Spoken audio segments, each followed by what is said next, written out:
ഇവിടെ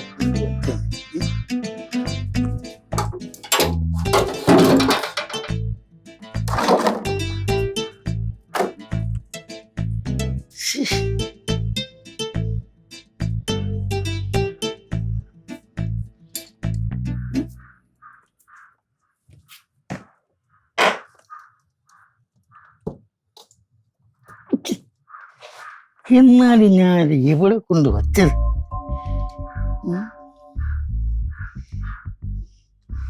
മണിക്കൂട്ടൻ വല്ലതും എടുത്തുകൊണ്ട് പോയി കാണൂ. അവ ഒരു പട്ടനാണ്, അവിടെ ഒരിക്കലും വിശ്വസിക്കാവില്ല. ഒരു കാര്യം ചെയ്യാം, അവിടെ പോയി അന്വേഷിച്ച് നോക്കാം.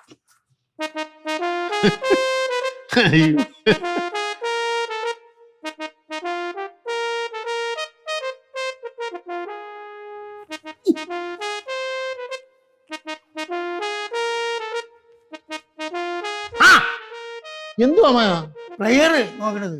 മാമന്റെ പിള്ളേരോ? ഓ, അതിനടിയിലാണ് ഇരിക്കുന്നത്. ഓർമ്മയില്ലാതെ കൊണ്ട് വച്ചിട്ടുണ്ടാ നോക്കണത്. നീ കണ്ട? ഞാൻ കണ്ട്. എന്റെ മാമ, അതെ, എനിക്ക് ഈ ആയുധങ്ങളൊക്കെ ഇഷ്ടമാ. അല്ല, ചുമ്മാ ഈ ചൊറി പിടിച്ച പ്ലെയർ ഒന്നും എനിക്ക് ഇഷ്ടമുള്ള കാര്യമല്ല. ഈ വാളുണ്ടല്ലോ, ഉടവാളുകൾ, രക്തം ചിന്നുന്ന വാളുകൾ എന്റെ ഒരു വീക്ക്നെസ്. ആ, അതുപോലെ വല്ലതും ആയിരുന്നെങ്കിൽ ഞാൻ എടുത്തു അതല്ലടേ, ഇന്ന് ഒരുത്തിന് വണ്ടി കൊടുക്കാനുള്ളതാണ്. ഈ പ്ലെയർ കിട്ടിയില്ലെങ്കിൽ പണിയാൻ പറ്റൂല. വേണ്ടേ? അപ്പൊ എന്നെ കൊല്ലൂന്ന് വണ്ടി കൊടുത്തില്ലെങ്കിൽ. നല്ല കാര്യം, നല്ല കാര്യം. അല്ല, ഞാൻ ആലോചിക്കുന്നത് ഈ ആൾക്കാർ മാമനെ ഈ ആശാനെ എന്ന് വിളിക്കുന്നത് എന്തു കാര്യത്തിനാണ്? അല്ല, എത്ര ആലോചിച്ചിട്ടും എനിക്ക് പിടി കിട്ടുന്നില്ല. പിന്നെ കള്ളത്തരത്തിന്റെ ആശാന, ചിലപ്പോ ആ രൂപത്തിലായിരിക്കും ആശാനെ എന്ന് വിളിക്കുന്നത്. നല്ല മൂഡിലൊരു കഥ വായിച്ചോണ്ടിരുന്ന അതിനിടെ കൊണ്ടുവന്ന് ഇടങ്കോലിട്ട് കളഞ്ഞു. ഡേയ്, ഇങ്ങനെ കഥയും വായിച്ചോണ്ട് നടന്ന അറിയാ. നിന്റെ പ്ലാൻ എന്തരാണ്? കേക്കട്ടെ. എന്തോന്ന് പ്ലാൻ മാമ?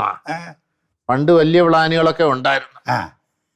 എന്റെ നാട്ടിലൊരു വലിയ കളരിത്തറ കെട്ടുക എന്നുള്ളതായിരുന്നു എന്റെ ഒരു ജീവിത ലാഭം. പക്ഷെ അമ്മാമാരെ സമ്മതിക്കും. അതെന്ത്? അമ്മാമാരോടൊക്കെ എനിക്ക് കുടുംബത്തിൽ ഒരുത്തൻ രക്ഷപ്പെടുന്ന അമ്മമാർക്ക് ഇഷ്ടപ്പെടും. അസൂയ അമ്മ, അസൂയ. മുറ്റത്തെ മുല്ലയ്ക്ക് മണമില്ലല്ലോ. അതുകൊണ്ട് ഞാൻ ഇവിടെ ഒരു കളരിത്തറ കെട്ടിയാൽ എന്താന്ന് ഇങ്ങനെ ആലോചിക്കുക. ഇവിടെയാണെങ്കിൽ നിന്നെ പരിചയപ്പെട്ടവരാരും ഇല്ലല്ലേ, അതുകൊണ്ട് എന്തു ആവാലോ. അങ്ങനെ നാക്കല്ലേ കേട്ടോ. എനിക്ക് ഒരുപാട് ശിക്ഷഗണങ്ങളുള്ളതാ. ഇവിടെ ഒരു കളരിത്തറ കെട്ടിക്കഴിഞ്ഞാല് ആയിരക്കണക്കിന് പിള്ളേർ ഇവിടെ വരും. രാമനും ചിന്നും സമ്മതിക്കൂ? എന്താ അവരെ സമ്മതിക്കാതെ? ഇപ്പൊ ഇങ്ങനെ ആയിരക്കണക്കിന് പിള്ളേർ വന്നു കഴിഞ്ഞാല് അവർക്ക് രാവിലെ ചായ കുടിക്കണ്ടേ, ഉച്ചയ്ക്ക് ഊണ് കഴിക്കണ്ടേ, വൈകിട്ട് സ്നാക്സ് കഴിക്കണ്ടേ, രാത്രി അത്താഴം കഴിക്കണ്ടേ, പിന്നെ ഇടക്കിടക്ക് നാരങ്ങ വെള്ളം. ഇതുപോലെ ഭയങ്കര ബിസിനസ് ഇവിടെ നടക്കത്തില്ലയോ മാമ? ഒരുപാട് സ്ഥാപനങ്ങൾ ഇവിടെ വരും. പിന്നെ എന്റെ ഈ സ്ഥാപനം ലോക പ്രശസ്തമാകും. അപ്പൊ പ്രയോജനം ആർക്കാ? രാമനും ചിന്നുവിനാ. അപ്പൊ അവർ സമ്മതിക്കും. ഉറപ്പാ. ഇനി ഇപ്പോഴ് ഒരു ലോൺ സംഘടിപ്പിക്കാൻ നോക്കണം. ലോണാ? ഈ കളരിത്തറയ്ക്ക് ലോൺ കിട്ടുമോ? അതിന് കിട്ടുമോ? ലോൺ കിട്ടുമോ? കിട്ടിയേക്കും. രവിളി എന്നോടൊന്ന് ചോദിച്ചു നോക്കണം. വർക്ക്ഷോപ്പിനൊരു ലോൺ ഒപ്പിക്കാൻ പറ്റൂ? ലോൺ കിട്ടുമെന്നോ? ഇഷ്ടം പോലെ. വർക്ക്ഷോപ്പിന് ഇഷ്ടം പോലെ മൃഷ്ടാന്ന ലോൺ കിട്ടും തന്നെ. എനിക്കൊന്ന് ഒപ്പിക്കാം. പക്ഷെ ഒരു പ്രശ്നമുണ്ട്, മാമന് കിട്ടത്തില്ല. എന്ത്? അത് പണി അറിയാവുന്നവർക്ക് ലോൺ കിട്ടും. ചായ ചായ ചായ ചായ. വരട്ടെ, ചായ വരട്ടെ, ചായ വരട്ടെ, ചായ വരട്ടെ. പതുക്കെ പതുക്കെ.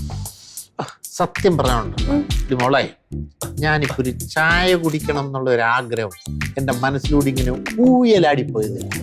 ഞാൻ കണ്ടില്ലല്ലേ. ആ ഊയലാടി പോയില്ലേ, അതെന്റെ റൂമിന്റെ ജനലിന്റെ ആ വഴി കൂടെ പോയത്. അത് ഞാൻ ചായ ഇട്ടെത്തി. ഞാൻ എപ്പ തീറ്റക്കാര്യം മനസ്സിൽ വിചാരിച്ചോ ആ സമയത്ത് നീ എത്തും തീറ്റയുമായി. അതാണ് ഞാൻ. മക്കളെ, രാമനും ചിന്നും വല്ലതും പറഞ്ഞിട്ട് പോയാ എവിടെ പോണമെന്ന്? എന്റെ അടുത്തൊന്നും പറഞ്ഞൊന്നുമില്ല. എന്റെ അടുത്തൊന്നും പറഞ്ഞില്ല. അതെ, ഐഡിയ അത് അവർക്ക് എന്തെങ്കിലും അത്യാവശ്യം വന്നാണോ അത് അവര് പോയത്. ഓ, ഇത്ര നാളില്ലാത്ത അത്യാവശ്യം എന്തോ കള്ളത്തരമുണ്ട്. വൈകുന്നേരം വന്നാ വന്നു. പിന്നെ എന്റെ അടുത്ത് വേറൊരു കാര്യം പറഞ്ഞായിരുന്നു. ഞാൻ ഇവിടെ നിന്ന് ഒരിടത്ത് പോകരുത്, നിങ്ങൾക്ക് രണ്ടുപേർക്കും ഞാൻ വച്ചു വിളമ്പി തരണം. അത് വേണമല്ലോ, അതെന്റെ ഉത്തരവാദിത്തമല്ലേ? ഉത്തരവാദിത്തം അടുക്കളോട്ടില്ലേ? എന്തെങ്കിലും ഉണ്ടാക്കി ഞങ്ങൾക്ക് ചെല്ല അങ്ങോട്ട്. എന്തൊക്കെ പറഞ്ഞാലും മാമ, രാമനും ചിന്നുവിനും നമ്മളോട് പ്രത്യേക താല്പര്യം.